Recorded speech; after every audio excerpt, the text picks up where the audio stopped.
Hey, what's up, guys? ಹೇಗಿದ್ದೀರಾ? Hope you guys doing great. So guys, RBI ಏನಿದೆ ಒಂದು recently ಹೊಸ rules ಅನ್ನ ಅನೌನ್ಸ್ ಮಾಡಿದೆ ಎಲ್ಲ ಬ್ಯಾಂಕ್ಸ್ ಗಳಿಗೆ. ಸೊ ಇದರಿಂದ ಏನಂತಂದ್ರೆ ಕಸ್ಟಮರ್ಗೆ ತುಂಬಾ ಹೆಲ್ಪ್ ಆಗಲಿದೆ.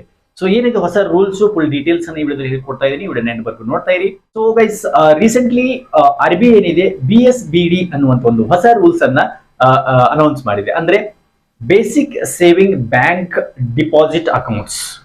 ಅಂದ್ರೆ ಪ್ರತಿಯೊಬ್ಬರಿಗೂ ಒಂದು ಜೀರೋ ಬ್ಯಾಲೆನ್ಸ್ ಸೇವಿಂಗ್ ಅಕೌಂಟ್ಸ್ ಹೊಂದುವಂತ ಅಧಿಕಾರ ಇದೆ ಅನ್ನುವಂತ ಒಂದು ರೂಲ್ಸ್ ಅನ್ನ ಎಲ್ಲಾ ಬ್ಯಾಂಕ್ಗಳಿಗೆ ತರಲಿಕ್ಕೆ ಹೊರಟಿದೆ. ಈ ಒಂದು ರೂಲ್ಸ್ ಏನಿದೆ 1ನೇ ತಾರೀಕು ಏಪ್ರಿಲ್ 2026 ಅಂದ್ರೆ ಇದೇ ವರ್ಷ ಏಪ್ರಿಲ್ 1ನೇ ತಾರೀಕಿನಿಂದ ಈ ರೂಲ್ಸ್ ಎಫೆಕ್ಟ್ ಆಗುತ್ತೆ.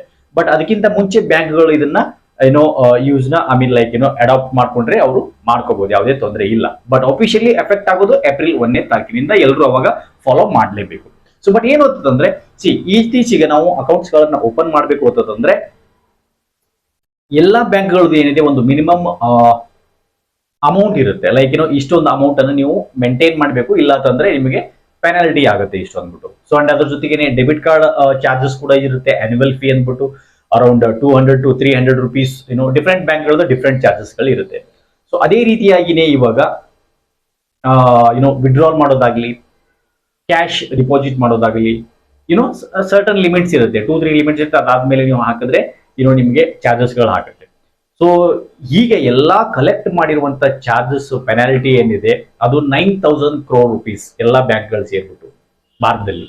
ಸೊ ಅದೇ ಕಾರಣಕ್ಕಾಗಿನೇ RBI ಈ ಒಂದು ಬ್ಯಾಂಕ್ಗಳೇನು ಲೂಟಿ ಮಾಡ್ತಾ ಇತ್ತು, ಮಿನಿಮಮ್ ಬ್ಯಾಲೆನ್ಸ್ ಅಕೌಂಟ್ ಆಗಲಿ ಅಥವಾ ಡೆಬಿಟ್ ಕಾರ್ಡ್ ನೀವು ಯೂಸ್ ಮಾಡದೇ ಇದ್ರೂ ಕೂಡ ಮಾಡ್ರಿ ಅಥವಾ ಮಾಡದೇ ಇದ್ರೂ ಕೂಡ 200 to 300 ರುಪೀಸ್ ಡೆಬಿಟ್ ಕಾರ್ಡ್ಗೆ ಚಾರ್ಜಸ್ ಗಳನ್ನ ಮಾಡ್ತಾ ಇತ್ತು. ಇವೆಲ್ಲ ಡೇ ಲೈಟ್ ಲೂಟಿ ಅಂತ ನೀವು ಕರಿಬಹುದು. ಸೊ ಇದೆಲ್ಲಕ್ಕೂ ಏನಿದೆ ಇದನ್ನ ಸ್ಟಾಪ್ ಆಗ್ಬೇಕಾಗ್ಬಿಟ್ಟು ಪ್ರತಿಯೊಬ್ಬರಿಗೂ ಜೀರೋ ಬ್ಯಾಲೆನ್ಸ್ ಸೇವಿಂಗ್ ಅಕೌಂಟ್ಸ್ ಹೊಂದುವಂತ ಒಂದು ಅಧಿಕಾರ ಇದೆ ಅಂದ್ಬಿಟ್ಟು ಈ ಒಂದು ರೂಲ್ಸ್ ಅನ್ನ ತಗೊಂಡ್ಬಂದಿದೆ. ಇನ್ ಮುಂದೆ ನೀವು ಅಕೌಂಟ್ ಓಪನ್ಸ್ ಮಾಡಬೇಕು ಅಂತಂದ್ರೆ ಏನಿದೆ ಒಂದು BSBD ಅಕೌಂಟ್ಸ್ ಅನ್ನ ನೀವು ಓಪನ್ ಮಾಡಿಸ್ಕೋಬಹುದು.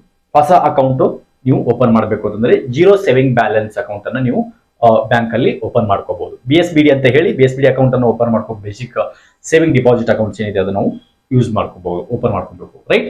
ಅಂಡ್ ಇಲ್ಲ ನೀವು ಎಕ್ಸಿಸ್ಟಿಂಗ್ ಅಕೌಂಟ್ ಅನ್ನ ಲಿಂಕ್ ಮಾಡಬೇಕು ಅಂತಂದ್ರೆ, ಕನ್ವರ್ಟ್ ಮಾಡಬೇಕು ಅಂತಂದ್ರೆ, ಅಂದ್ರೆ ನೀವು ಆಲ್ರೆಡಿ ಇವಾಗ ಒಂದು ಎಕ್ಸಿಸ್ಟಿಂಗ್ ಸೇವಿಂಗ್ ಅಕೌಂಟ್ಸ್ ಇದೆ, ಅದರಲ್ಲಿ ನೀವು ಪೆನಾಲ್ಟಿ ಎಲ್ಲ ನಿಮ್ಗೆ ಆಗ್ತಾ ಇದೆ, ಡೆಬಿಟ್ ಆಗ್ತಾ ಇದೆ, ಡೆಬಿಟ್ ಕಾರ್ಡ್ ಆಗಿರ್ಲಿ ಅಥವಾ ವಿಡ್ರಾಲ್ಸ್ ಆಗಿರ್ಲಿ. ಸೊ ಇದಕ್ಕೆಲ್ಲ ಏನಿದೆ ನೀವು ಒಂದು ಎಕ್ಸಿಸ್ಟಿಂಗ್ ಸೇವಿಂಗ್ ಅಕೌಂಟ್ ಅನ್ನು ಕೂಡ ನೀವು ಇದಕ್ಕೆ ಕನ್ವರ್ಟ್ ಮಾಡಬೇಕು ಅಂತಂದ್ರೆ ಅದನ್ನು ಕೂಡ ಈಗ ಈ ಒಂದು ರೂಲ್ಸ್ ಒಳಗಡೆ ಮಾಡಬಹುದು. ಸೊ ಈ ರೂಲ್ಸ್ ಬಂದ್ಬಿಟ್ಟು ಏನಿದೆ ಅಂತಂದ್ರೆ, ಸೊ ಗೈಸ್ ಹೊಸ ರೂಲ್ಸ್ನಲ್ಲಿ ಏನಿದೆ ಅಂತಂದರೆ ಮಿನಿಮಲ್ ಬ್ಯಾಂಕಿಂಗ್ ಸರ್ವಿಸ್ ಏನಿದೆ ಅದು ಜೀರೋ ಮಿನಿಮಮ್ ಬ್ಯಾಲೆನ್ಸ್ ಇದೆ. ಆಮೇಲೆ ಅನ್ಲಿಮಿಟೆಡ್ ಕ್ಯಾಶ್ ಡಿಪಾಸಿಟ್ಸ್ ಇರುತ್ತೆ. ಆ್ಯಂಡ್ ಅದ್ರ ಜೊತೆಗೆ ಫ್ರೀ ATM ಡೆಬಿಟ್ ಕಾರ್ಡ್ ಕೊಡಲೇಬೇಕು ಅವರು ಸೇವಿಂಗು ಜೊತೆಗೆ, zero minimum balance saving account ಜೊತೆಗೆ. ಆ್ಯಂಡ್ ಜೊತೆಗೆ ಫ್ರೀ ಡಿಜಿಟಲ್ ಟ್ರಾನ್ಸಾಕ್ಷನ್ ಅಂದರೆ ಇಂಟರ್ನೆಟ್ ಬ್ಯಾಂಕಿಂಗ್ ಆಗಿರಲಿ, UPI ಐತೆ ಏನಿದೆ ನಿಮಗೆ ಅದು ಉಚಿತವಾಗಿ ಕೊಡಬೇಕು.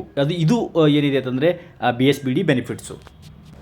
ಸೊ ಇದಿತ್ತು ಗೈಸ್ ಒಂದು RBIನ ಹೊಸ ರೂಲ್ಸ್ ಬಗ್ಗೆ, ಏನು BSBD ಅನ್ನುವಂಥ ಒಂದು ರೂಲ್ಸ್ ಸಂಬಂಧ ಅದ್ರ ಬಗ್ಗೆ ಅಪ್ಡೇಟು. ಸೊ ಈ ಒಂದು ಬೆನಿಫಿಟ್ಸ್ ನೀವು ಪಡ್ಕೋಬೇಕು ಅಂತಂದ್ರೆ ಹೊಸ ಅಕೌಂಟ್ ಓಪನ್ ಮಾಡಿರೋದಾಗ್ಲಿ ಪಡ್ಕೊಬಹುದು ಸೇವಿಂಗ್ ಅಕೌಂಟ್ಸ್ ಅಲ್ಲಿ, ಅಥವಾ ಹಳೆ ಎಕ್ಸಿಸ್ಟಿಂಗ್ ಅಕೌಂಟ್ ಕೂಡ ಇದಕ್ಕೆ ಕನ್ವರ್ಟ್ ಅನ್ನ ಮಾಡಬಹುದು ಗೈಸ್. ಓಕೆ, ಐ ಹೋಪ್ ಈ ಒಂದು ಇನ್ಫಾರ್ಮೇಶನ್ ನಿಮಗೆ ಇಷ್ಟ ಆಗಿದೆ ಅನ್ಕೋತೀನಿ. ಇಷ್ಟ ಆಗಿದ್ರೆ hit the like button, share the video, subscribe to the channel. ಮತ್ತೆ ಸಿಗೋಣ ಒಂದು ಯೂಸ್ಫುಲ್ ಇನ್ಫಾರ್ಮೇಟಿವ್ ವಿಡಿಯೋ ಜೊತೆಗೆ. ಅಲ್ಲಿ ಟೇಕ್ ಕೇರ್, ಬಾಯ್.